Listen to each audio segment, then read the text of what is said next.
53-year-old Zara Jones is behind bars for fatally stabbing her boyfriend 69-year-old Michael Willett and her grandmother 93-year-old Maine Mayo. At around 2 p.m. on Saturday the 25th of November, authorities responded to a home at 7 Fuller Lane in Denmark, Maine to complete a welfare check on the victims. When police arrived at the home, Zara claimed that Michael was out hunting. Police quickly learnt that Michael had a stroke and was wheelchair bound and was not capable of hunting. Zara refused to let police search the home and told an Oxford County Sheriff's Office sergeant that he was a mongrel and to get down on his knees and pray.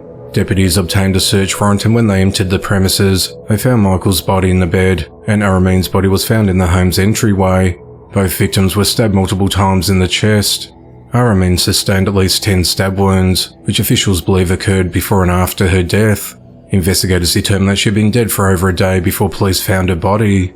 Michael had been stabbed 3 times, and he'd also been dead for more than a day. Police recovered a blood-covered butcher's knife at the scene near Aramine's body. A family member of Zara told police that Zara and Michael had been living together for years, and that Aramine moved in with him in July of 2023. That family member said that Zara told her that she was tired of taking care of both Michael and Aramine, but she wouldn't let family members help.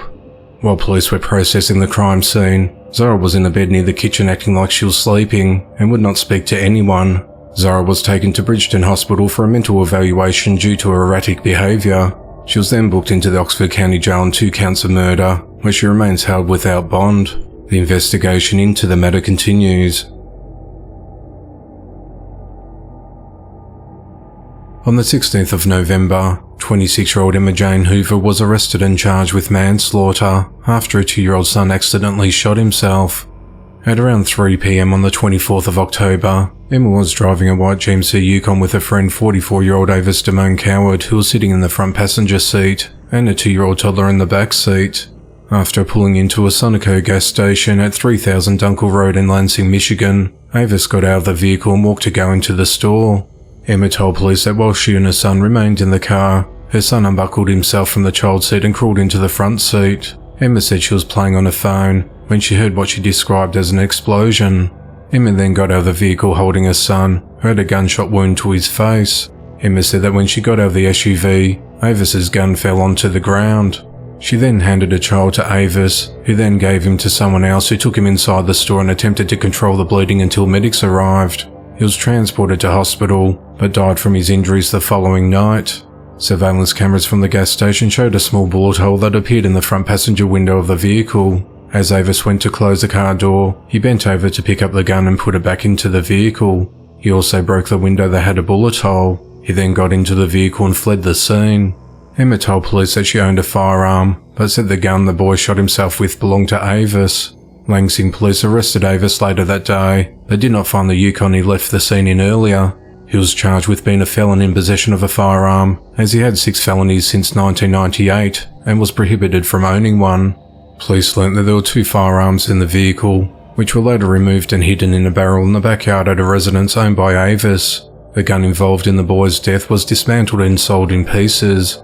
On the 31st of October, police found the GMC Yukon in a field in Lansing heavily damaged by fire. Authorities said that Emma was grossly negligent by either failing to protect her son from unsupervised access to a loaded weapon, or by discharging a gun in close proximity to an unrestrained child while in the vehicle. Following her arrest on the 16th of November, she was arraigned in court on the 20th of November on 7 felony counts, including involuntary manslaughter, second-degree child abuse and various weapon charges. Emma was also charged with illegally tampering with an electronic monitoring device that was worn or used as a condition of probation for previous drug convictions. A judge set her bond at $75,000. On Wednesday the 22nd of November, Avis was arraigned on a charge of felony possession of a firearm. Authorities said that additional charges are possible. The investigation into the matter continues. A 27-year-old Pest and lawn service worker has been arrested twice for exposing himself to 2 female victims during 2 separate incidents. Tyler Mountain of Lake Wales, Florida has been charged with lewd exhibition and lewd exhibition to an elderly person. The investigation began on the 26th of October, after a 76-year-old woman reported that an employee of Massey Services exposed himself to her while he was in her Davenport, Florida home to provide an estimate for pest control services. The victim reported that Tyler stepped out of the bathroom exposing himself, saying that his zipper was broken and requested her assistance, which she refused. When a Polk County Sheriff's Office detective contacted Massey Services, a regional manager informed the detective that Tyler's employment with the company had been terminated following the complaint, the second such complaint they received about him. On the 22nd of November, Tyler was arrested for the 26th of October incident. However, the victim in the previous incident in Haines City was not in the county at the time. Upon the woman's return, the detective met with her and learnt that Tyler came to her home on the 24th of July for lawn maintenance, exposed himself, and claimed his zipper was broken. On the 25th of November, Toddler was arrested again and charged with a July offence. Polk County Sheriff Grady Judd said this man used his position to gain access to the homes of these women and then sexually exposed himself. This behaviour is disgusting and predatory. We believe it's possible that more victims of this man could be out there, and if that's the case, we want them to come forward, he said. The investigation into the matter continues. 34-year-old Kenneth Bryan is behind bars for stabbing a woman in an unprovoked attack. At 2:05 p.m. on Sunday the 26th of November, authorities responded to a Walgreens parking lot at 1565 Airport Road South in Naples, Florida for a reported battery. Authorities said a woman was heading back to her car when she spotted Kenneth following her out of her peripheral vision. The woman tried to walk faster to get to her car, but before she could get to safety, Kenneth grabbed her and stabbed her twice in the back with a 5-inch knife. At the time, the victim initially thought the suspect was punching her. A Walgreens employee who witnessed the attack then called 911 for help. When deputies arrived, Kenneth told them he stabbed a woman. When he asked why he did that, Kenneth stated, "Because I wanted to." The victim survived the attack and was treated at the scene, but deputies said she refused to be taken to a hospital. Investigators found the knife broken in 2 pieces in the parking lot. It had a serrated edge and a black handle. Bryan was arrested and booked into the Collier County Jail and charged with aggravated battery. The investigation into the matter continues. 43-year-old Freddie Wright is behind bars after police found his wife's burned remains inside a metal drum. At 7:57 p.m. on Tuesday the 21st of November, authorities responded to Whitney Mesa Park Trailhead in the 1700 block of Sunset Road in Henderson, Nevada, where they located a metal drum ablaze. The fire department extinguished the flames and found the remains of a deceased woman inside.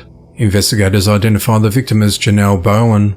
The coroner's office found evidence that Janelle died of asphyxiation by strangulation, and her death was ruled a homicide. Police identified the victim's husband, Freddie Wright, as a suspect.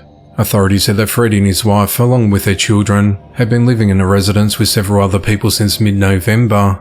An individual in their home told police that around the 18th of November, Freddie kicked them out so he could confront his wife. When the person attempted to get back inside, the door was locked. The witness stated seeing what appeared to be Freddie strangling his wife.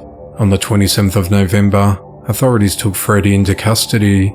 Freddie told detectives that he went to talk to his wife regarding another relationship, and he said he had snapped and strangled her. He then kept her body for several days before he placed her into a metal drum and set the remains on fire at the Whitney Mesa Park Trailhead. Freddie remains held at the Henderson Detention Center without bail on charges of open murder, first-degree arson, and destroying evidence. The investigation into the matter continues.